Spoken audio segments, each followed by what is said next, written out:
Hey guys, Ted here with Salty Cycles. Hey, today I'm going to go over how to clean and then re-lube your chain on your bike. This is true for almost any bike you have, whether it's a single speed, a mountain bike, a road bike, doesn't really matter. Simple, basic, general best practice for keeping your drive chain running good. So let's jump into it. So as I showed you in another video how to take your wheel off, we're not going to go over that today, but I do want to show you a really nifty tool that I found on Amazon which makes this process much easier. It's called a chain keeper.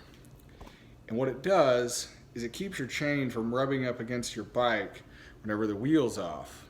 And it allows you to rotate the crank. It clamps onto your frame just like as if your wheel was in place, but instead of your cassette, it's just this single pulley. So hopefully you can see how that works. It's $8 on Amazon. I think I got free shipping. Really simple contraption. Kind of wish I had thought of it. This is actually an old jersey that got torn up, so I just took some scissors to it. Becomes a great cleaning tool.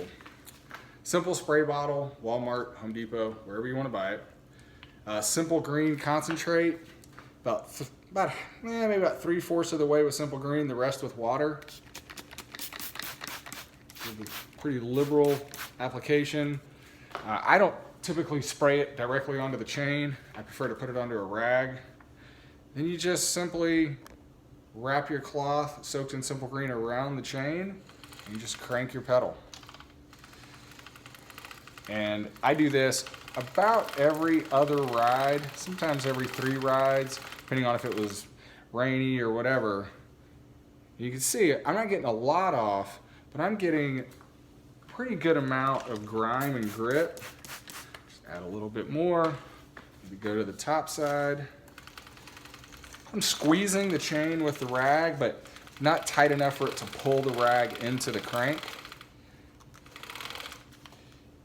See, pull off a little bit more. And that's really it. Now, there may be times I get a really deep clean, but just for between rides, that's all you really need. Maybe give the jockey wheels back here a little wipe down. Get a little bit more off of there. It's going to help your drivetrain to run quieter, shift smoother. We'll do another video on how to actually take your cassette off and do a full degrease of the cassette. But for now, that's really all we want to do. Previous video, dry line, the finish line dry lube. I'm going to take that, I'm just going to drop it right onto the chain. Not putting a lot on there, just a little bit. Run it through the crank, and we're good to go. That depends on how far you ride, but every 3 to 5 rides, if you'll do that, you will extend the life of your chain, your cassette, your crank, and your rides will be much quieter, your shifting will be better, and you'll just be a happier cyclist. Thanks for watching.